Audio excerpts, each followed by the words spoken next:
Hello बच्चों, कैसे हैं आप सब। उम्मीद है स्वस्थ और प्रसन्न होंगे और छुट्टियों को बहुत अच्छे से एंजॉय कर रहे हैं। तो चलिए अपन शुरू करते हैं डिटर्मिनेंट्स या सारणिक। इसका अपन ने पिछले वीडियो में मैंने आप लोगों को सारणिक की सारी प्रॉपर्टीज बताई थी और इसके अलावा आपको सहखंडज और उप सारणिक भी निकालना सिखाया था। और याद होगा, नहीं तो फिर अपन करेंगे तो फिर मैं और बता दूंगी। अब अपन इसमें आज जो पढ़ेंगे वो अपन इनका अनुप्रयोग कर पढ़ेंगे। अब भाई अपन ने सारणिक पढ़ तो लिया, अब इसका कहाँ पर प्रयोग होता है ये अपने को देखना है। तो सारणिक का सबसे पहला प्रयोग जो आप छोटी क्लासेस में देखे होंगे, आपने क्षेत्रफल निकाला था त्रिभुज का।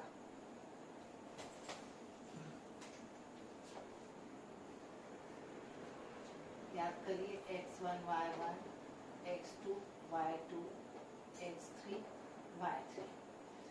क्लास 10th में है ये और मेरे ख्याल से 10th में ही है।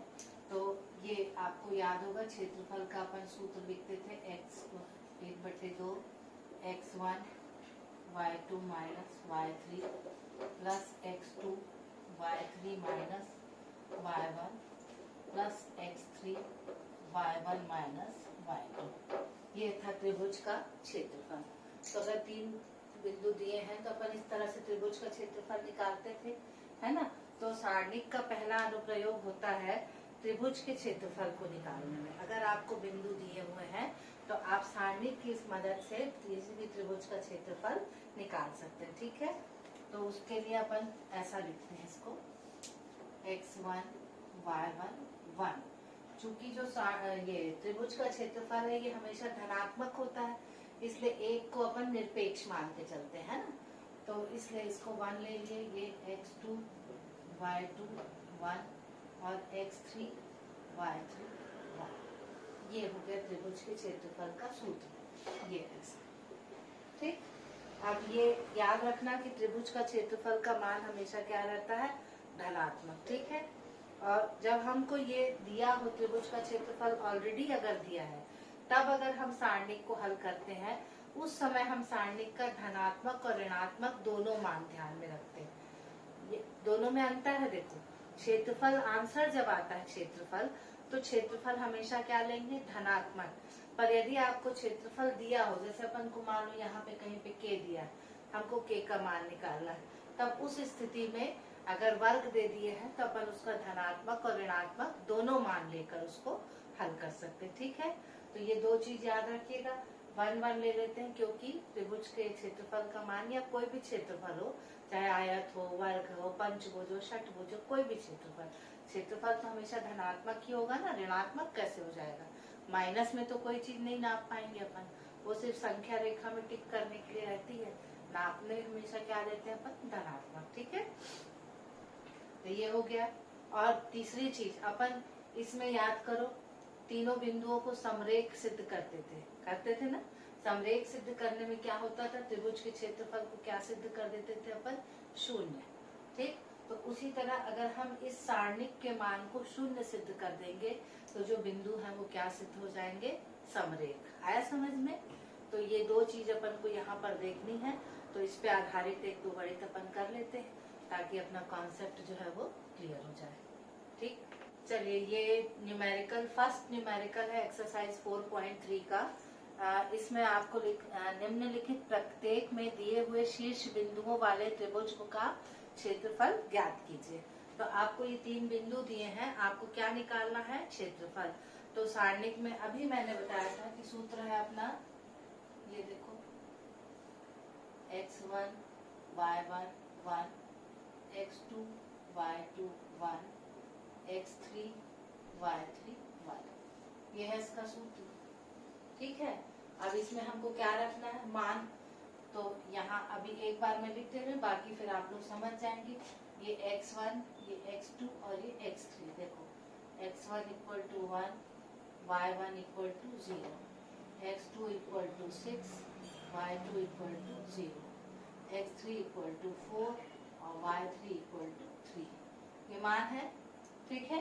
अब इसको अपन यहाँ रखेंगे, 1 1, सॉरी 0 है, 0 है, 1, फिर 6 0 1, फिर 4 3 1, ये दिया है आपको। ठीक, अब अपन इसको हल कर सकते हैं। करो, इसको लेंगे, जो डिजिट लेते हैं वो रो और कॉलम को हटा के बाकी लिखते हैं। तो 1 इंटू 0 1 3 1 माइनस 0 इंटू 6 1 4 1, ठीक है, प्लस 1 इंटू 6 0 4 3। तो ये तो 0 है तो पूरा ही चला जाएगा, ये दो बचेंगे।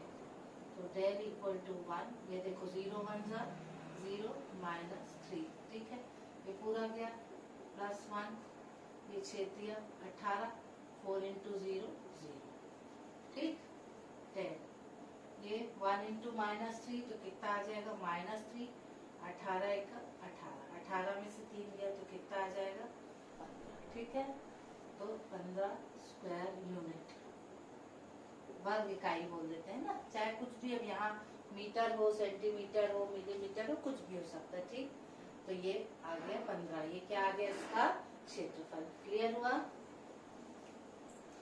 अब प्रश्न क्रमांक 2 है, दर्शाइए कि बिंदु समरेख है। तो समरेख में क्या होगा, आप मान रखिए और अंत में क्या आंसर आ जाना चाहिए आपका 0।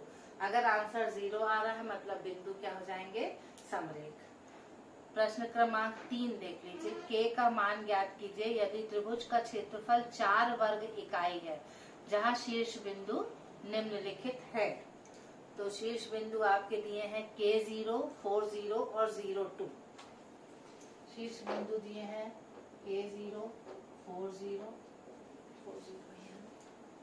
हाँ और 0 2, ये शीर्ष बिंदु दिए हैं और त्रिभुज का क्षेत्रफल आपका दिया 4, ठीक है, 4 वर्ग इकाई यानी 4 स्क्वायर यूनिट, ठीक। अब आपको किसका मान निकालना है, k का, ठीक। सूत्र ये सारणिक का अपन यहाँ लिखेंगे, सारणिक का x1 y1 1, x2 y2 1 और x3 y3 1, ठीक। यहाँ से मान रखना चालू करें, देखो x1 x2 x3, तो k 4 0, ठीक है, फिर 0 0 और 2 0 0 2, ठीक है, और ये 1 1 1, ये आ गया। अब इसका क्षेत्रफल कितना दिया 4, तो 4 बराबर ये देखो k 0 1 4 0 1 0 2 1, ठीक, आ रहा समझ में। अब इसको अपन तोड़ेंगे तो क्या होगा, देखो k लिखेंगे अपन, ये रो और कॉलम हटेगा, ये हो गया 0 1 2 1, ठीक, माइनस 0 वाला तो हट ही जाएगा, आखिरी वाले को बस अपन लेते हैं क्योंकि 0 से जो भी गुणा होगा वो क्या हो जाएगा 0। आखिरी वाला लेंगे 1 4 0 0 2, ठीक। अब ये 4 इक्वल टू k इंटू, ये तो 0 है और ये आ गया -2, ठीक, प्लस 4 दूनी 8 माइनस 0, तो 4 इक्वल टू ये कितना हो जाएगा -2k और 8 का 8 यहाँ चला जाएगा, तो 4 -8 इक्वल टू -2k, ठीक है। अभी कितना आ जाएगा -4 equal to -2k, k equal to कितना हो जाएगा -4 अपॉन -2, कट के कितना आ जाएगा 2, तो k इक्वल टू कितना आ गया 2, ये आ गया आपका आंसर, ठीक। आया समझ में। तो k का मान निकाल लोगे आप, तो देखो क्षेत्रफल आ गया। समरेख में बिल्कुल सेम करना है, आंसर ना के यहाँ पे कितना आ जाएगा 0 आ जाएगा। k के मान में आपको क्षेत्रफल रख के करना है और जो ऐसा हल करोगे तो किसका मान आ जाएगा, k का मान आएगा, ठीक है। एक 4th क्वेश्चन है, सारणिक का प्रयोग करके 1 2 और 3 6 को मिलाने वाली रेखा का समीकरण ज्ञात कीजिए। अब 2 बिंदु हैं, दोनों बिंदुओं को मिलाने वाली रेखा का समीकरण अपने को ज्ञात करना है। चलिए अपन को क्या निकालना है, 1 2 और 3 6, इन 2 बिंदुओं को मिलाने वाली रेखा का समीकरण। अब ये रेखा है मान लो इसमें एक और बिंदु हम ले लेते हैं एक्स वाई, तो चूंकि ये रेखा है इसलिए ये बिंदु भी इसी रेखा में होगा। जब दो या दो से अधिक बिंदु एक ही रेखा में है तो उनको हम क्या बोलेंगे, समरेख। क्या बिंदु बोलेंगे, समरेख बिंदु है। और समरेख बिंदु है मतलब त्रिभुज का क्षेत्रफल कितना हो जाएगा, 0। ठीक है, अब क्लियर हुआ ना। दो या दो से अधिक बिंदु अगर एक ही रेखा में है मतलब वो क्या होगा, समरेख है। समरेख है मतलब वो त्रिभुज नहीं बनाएंगे, तो जब त्रिभुज बनाएंगे ही नहीं तो क्षेत्रफल कहाँ का आएगा, तो त्रिभुज का क्षेत्रफल 0 हो जाएगा। अब अपन सारणिक विधि से भी हल करेंगे, तो x1 y1 1, x2 y2 1 और x3 y3 1, ये बराबर क्या ले लेंगे अपन, 0, क्योंकि अपने को पता है समरेख है मतलब ये क्षेत्रफल क्या हो जाएगा, 0। ठीक, समरेख क्यों है, क्योंकि ये दो बिंदुओं से गुजरने वाली रेखा है। और तीसरा बिंदु हमने मान लिया कि ये बिंदु उस रेखा पर स्थित है। क्लियर। अब अपन यहाँ मान डाल देंगे, ये 1 2 3 है ना, तो 1 3 और x 2 6 और y 1 1 और 1 इक्वल टू 0। ठीक, अब इसको हल करें अपन, 1 into 6 1 y 1 minus 2 into 3 1 x 1 plus 1 into 3 6 x y बराबर 0। ठीक, अब हल करें, 1 इंटू 6 1 6 y y, ठीक, 2 into 3 1 3 minus x plus 1 into 3 y minus 6x equal to 0। ठीक, अब अपन इसको अंदर मल्टीप्लाई करें तो 1 को गुणा करेंगे तो कोई चेंज नहीं आएगा, ये अंदर जाएगा तो 2 3 6 minus minus plus 2 into x 2x plus 3y minus 6x equal to 0। अब ये देखो माइनस 6 प्लस 6 कट गया, प्लस 2x माइनस 6x तो कितना आ जाएगा, minus 4x, 3y minus y तो कितना आ जाएगा, प्लस 2y इक्वल टू 0। ठीक, अगर उधर करके लिखेंगे या माइनस चिन्ह को हटा देंगे तो ये आ जाएगा आपका 4x minus 2y equal to 0। तो ये किसका समीकरण आ गया, रेखा का समीकरण जो इन दो बिंदुओं से होकर गुजरती है। ठीक, तब आप डाल के देखो मान, अगर ये जो बिंदु है अगर इस रेखा पर स्थित है तो इस समीकरण को संतुष्ट करना चाहिए। ठीक है, समीकरण है आपका 4x minus 2y equal to 0। x के स्थान पे कितना डालेंगे हम 1, y के स्थान पे कितना डालेंगे 2, तो 4 एकम 4 4 एकम 4 कट के कितना आ गया 0। ठीक है, तो ये लेफ्ट हैंड साइड और राइट हैंड साइड क्या हो गया, बराबर, मतलब ये बिंदु किस रेखा पर स्थित है, 4x minus 2y equal to 0। ये एक तरह से आपके आंसर की चेकिंग है कि आपने जो आंसर निकाला था वो सही है या नहीं। ठीक है, तो ये इस तरह से निकल जाएगा। इसका सेकंड क्वेश्चन आप लोग ट्राई कर लीजिएगा। ठीक, और एक और प्रश्न है उसको भी आप लोग देख लीजिएगा। ठीक, इसके बाद है सारणिक, उप सारणिक और सहखंड, इसको मैं आपको बता चुकी हूँ। अब इस पे आधारित जो अनुप्रयोग है, अनुप्रयोग में एक तो ये है त्रिभुज का क्षेत्रफल निकालना, और दूसरा जो है वो है क्रैमर्स रूल। क्रैमर्स रूल के आधार पर हम समीकरणों को हल करते हैं। किसको हल करते हैं, समीकरणों को हल करते हैं। ठीक है, क्रैमर्स रूल आपके सिलेबस में नहीं है इसलिए फिलहाल अपन इसको डील नहीं करेंगे, अपन आगे देखेंगे, है ना। संगत और असंगत, तो संगत कब कहलाता है कोई भी सारणिक मान, और असंगत कब कहलाता है, जैसे आपको समीकरण दिए हुए होंगे तो समीकरण के हिसाब से संगत और असंगत ये दो चीजें आएंगी। तो इसको भी अपन तब डील करेंगे जब अपन आव्यूह को हल करेंगे, और आव्यूह की मदद से जब हम समीकरणों का हल करना सीखेंगे तब हम इस संगत और असंगत को देखेंगे। फिलहाल अपन सहखंडज और उसको देख लेते हैं। ये आपका सारणिक दिया हुआ, अब इसमें अपन उप सारणिक और सहखंडज निकालते हैं ना। पहले 5 का उप सारणिक देख लीजिए, एक बार बता चुकी हूँ, फिर से देखेंगे। 5 का उपसारणिक। उपसारणिक में क्या करते हैं अपन,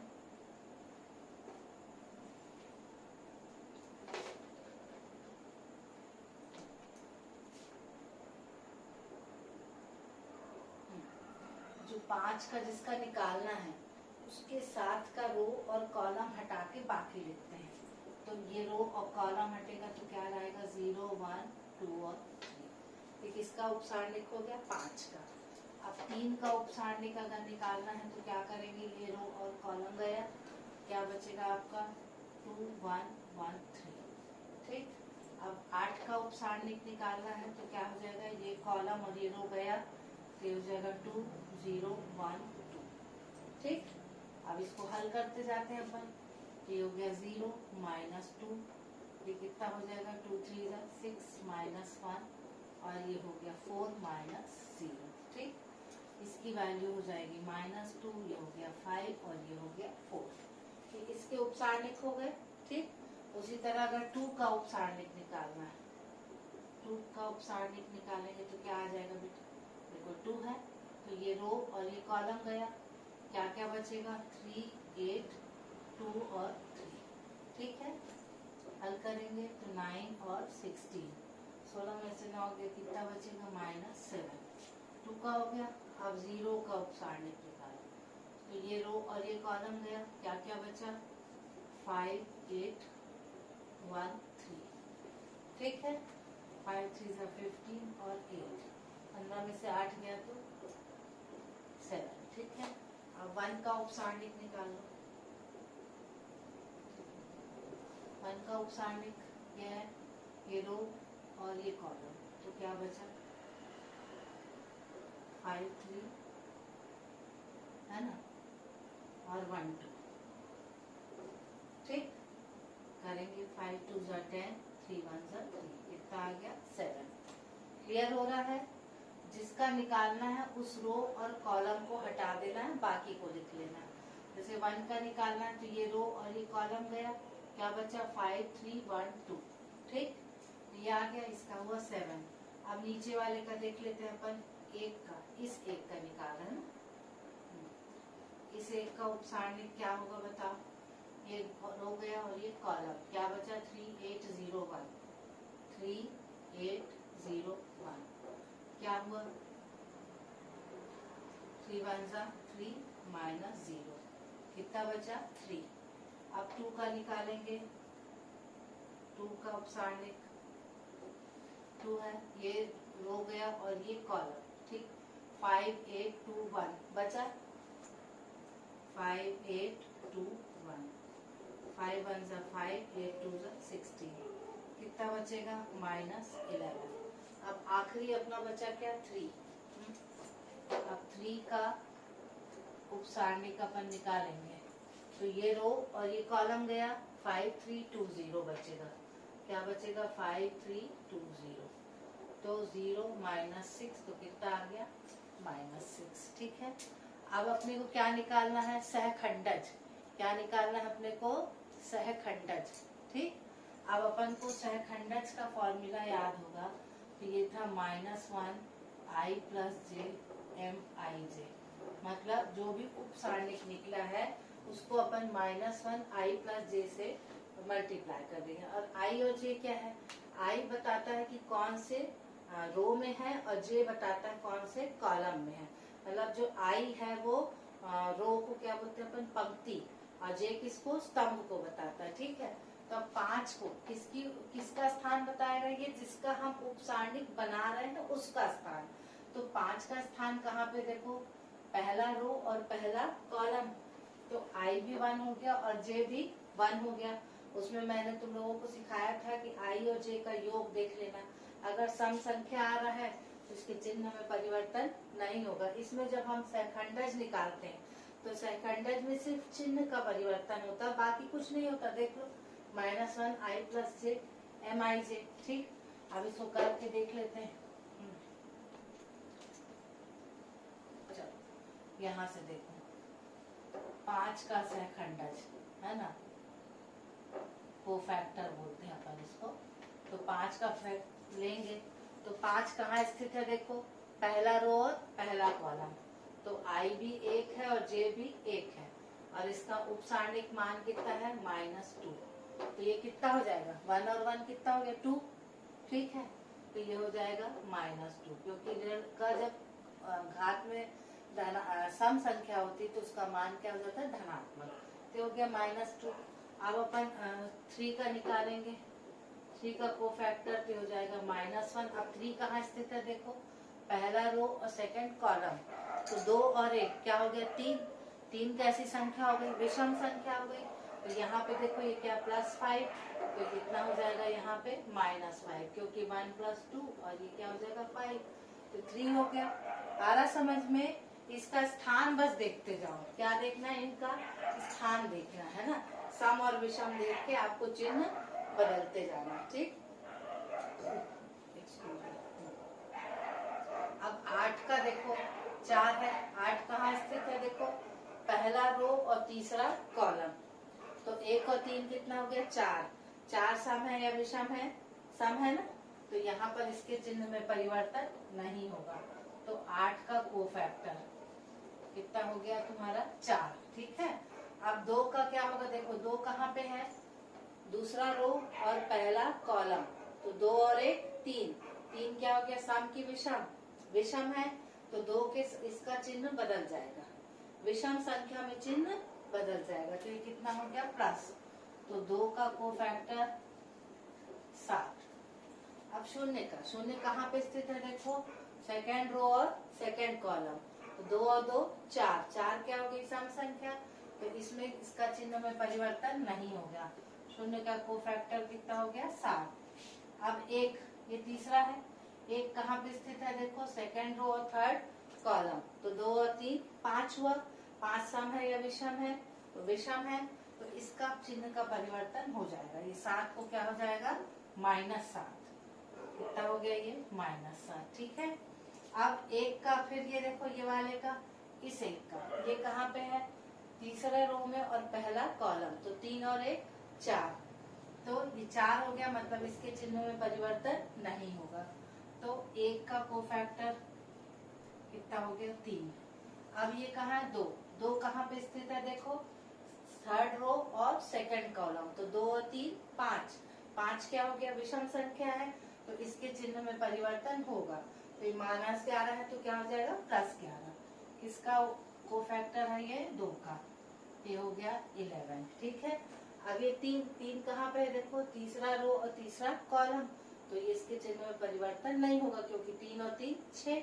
6 क्या है, सम संख्या। तो सम संख्या में तो चिन्ह में परिवर्तन नहीं होगा। अब 3 का ये हो गया -6। अब इनको हम जमाएंगे किसमें, सारणी में। तो सारणी में जब हम जमाएंगे तो जिसका जिसका निकाले वैसे ही रखते जाते हैं। देखो 5 का कितना था आपका -2, फिर -5, फिर 4, फिर 7, 7, -7, 3, 11 और -6, ठीक, ये आ गया। अब इसको अगर हम घुमा दें, मतलब सारे रो को कॉलम में करते हैं और सारे कॉलम को रो में करते हैं, तो कोई दिक्कत है नहीं है। तो ये हो जाएगा आपका -2, -5, 4, 7, 7 और -7, 3, 11 और -6। ये जो आ रहा है ये कहलाता है एडजॉइंट ऑफ मैट्रिक्स। क्या कहलाता है, एडजॉइंट, ठीक है। तो इसको आपको याद रखना है, कैसे आपको निकालना है, ठीक। तो जितना भी आएगा इसका उपसारणिक निकालेंगे, फिर कोफैक्टर निकालेंगे, फिर इस ढंग से उसको जमाएंगे, ठीक है, और फिर उसका बदल देंगे। क्योंकि रो को कॉलम में जब रो पूरा का पूरा अपन अल्टी पल्टी करते हैं तो इसके मान में परिवर्तन नहीं आता। तो ये क्या हो गया आपका एडजॉइंट, ठीक है।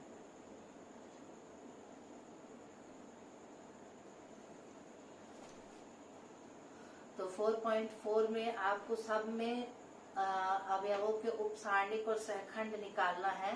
तो आप उम्मीद है इसको निकाल पाएंगे, और ये एडजॉइंट निकालना मैंने आपको बता दिया। इसके अलावा निकाल लेंगे ना, उपसारणिक निकालना है, फिर सहखंडज एक साथ निकाल सकते हैं आप सहखंडज को -1 लगा के सूत्र में डायरेक्ट, ठीक। पर चूंकि मैंने पिछला तुम लोग भूल गए होगे इसलिए मैंने उसको फिर इस तरह से जोड़कर बता दिया। तो पहले आप लिखोगे फिर उसको घुमा दोगे, ठीक। ये आपका दिया है आव्यूह, ठीक है।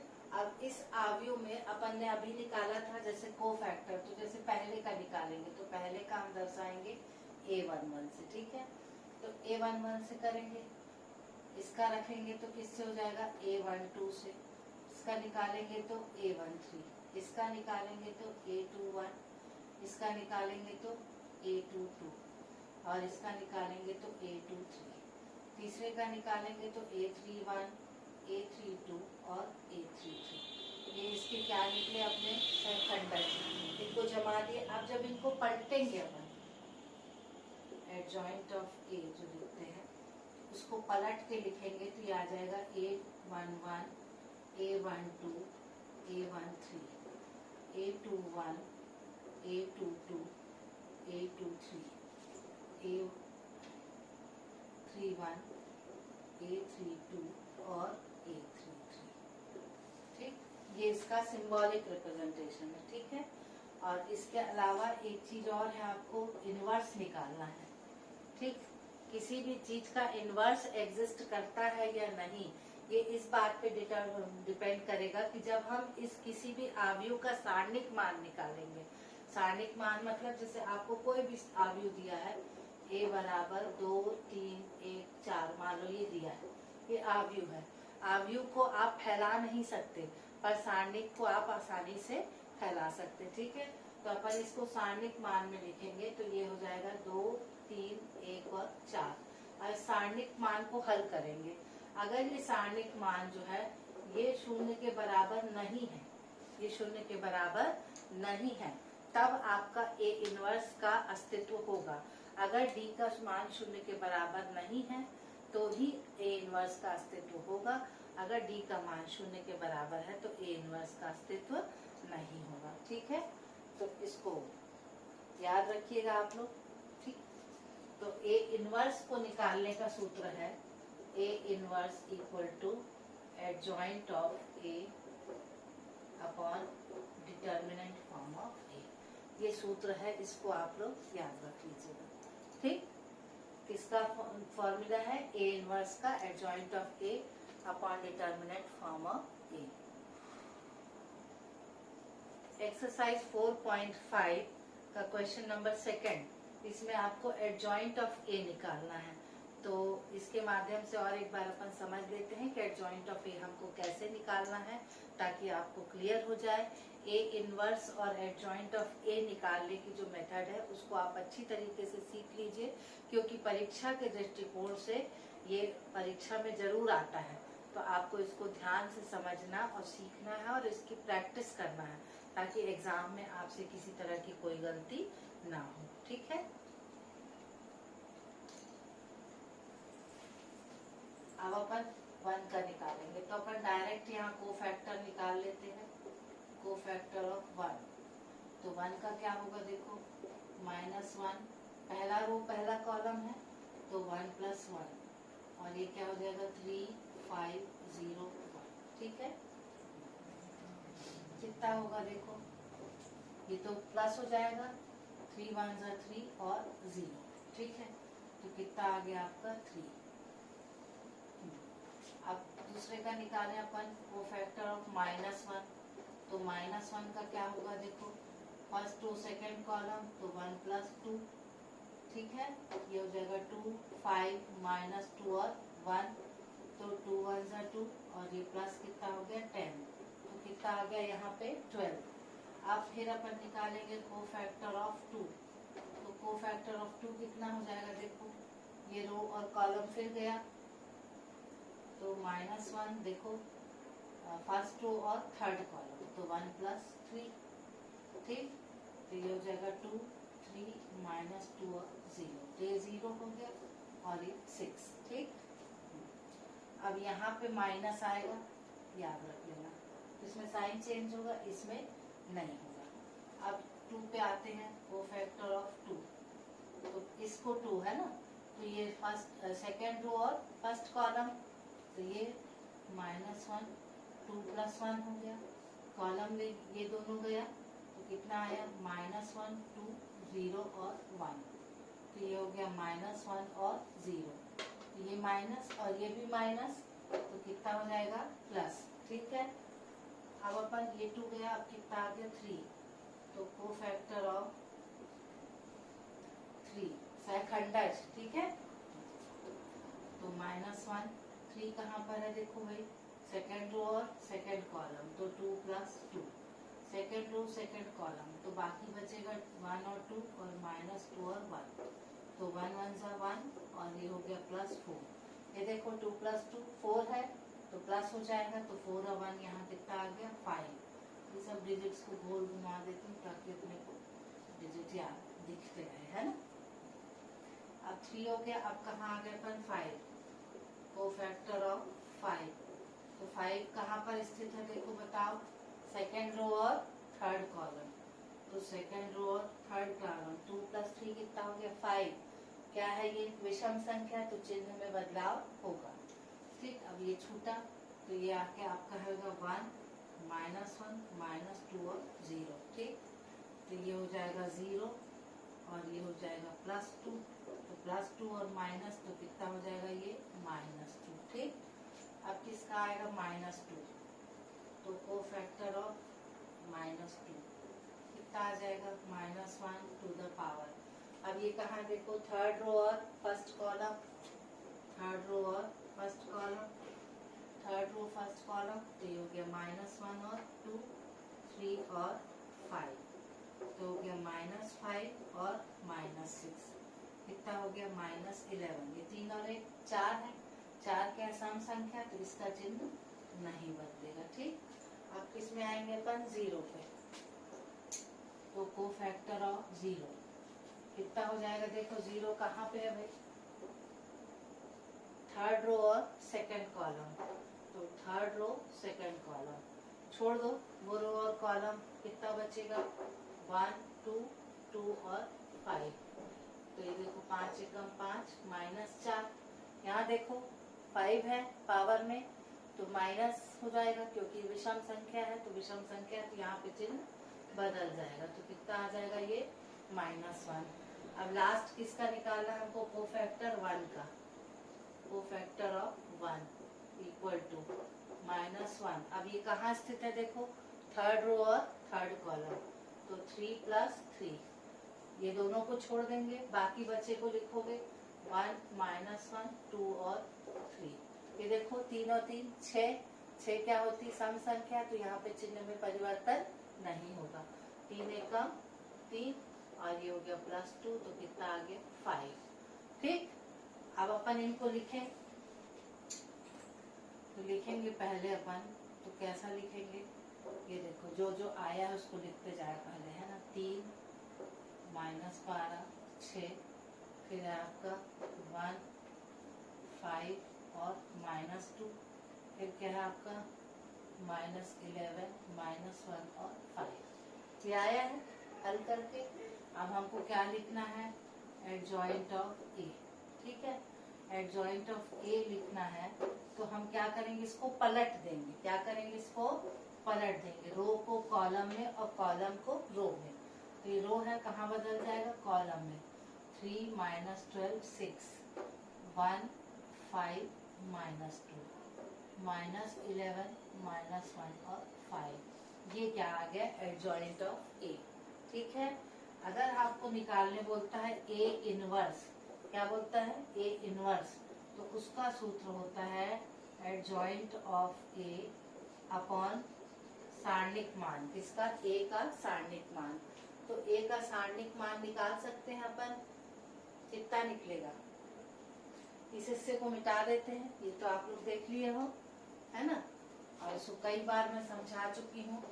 अगर आपको कंफ्यूजन है तो मैंने पिछले वीडियोस में इन सब का मान आपको निकाल कर बताया है, उनको आप देखकर इसको सीख सकते हैं। ठीक है, उसमें मैंने बहुत अच्छे से आपको समझाया था, इसलिए अभी यहाँ पर इतना स्ट्रेस मैं नहीं दे रही हूँ। ठीक, तो अब सारणिक मान निकालना होगा, तो ये क्या होगा देखो 1 × 3501 माइनस माइनस हो गया प्लस, तो 2 5 माइनस 2 और 1 प्लस 2 इंटू 2 3 माइनस 2 और 0, ये हो जाएगा 1 इंटू 3 1 3 माइनस 0, 1 इंटू 2 1 2 प्लस 10 और 2 इंटू 0 प्लस 6। ठीक, अब ये कितना हो जाएगा 3 प्लस ये 12 और 6 दूनी 12। ठीक है, अब इसको कर लो, कितना होगा 12 12 24, 24 और 3 27। तो अब 27 हो रहा, चूंकि ये शून्य के बराबर नहीं है इसलिए ए इनवर्स का अस्तित्व होगा।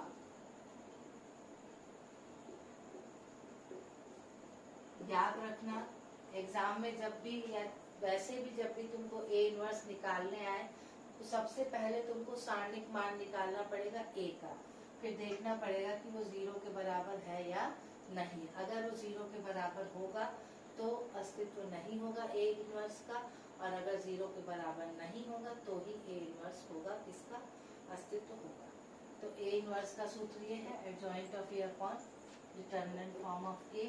तो ए इनवर्स अगर लिखना है तो ये आ जाएगा आपका 3 1 माइनस 11 माइनस 12 5 और माइनस 1 6 माइनस 2 और 5 अपॉन 27। ठीक है, तो ये सबके नीचे 27 अपन कर सकते हैं, तो ये आपका आंसर ठीक बनेगा।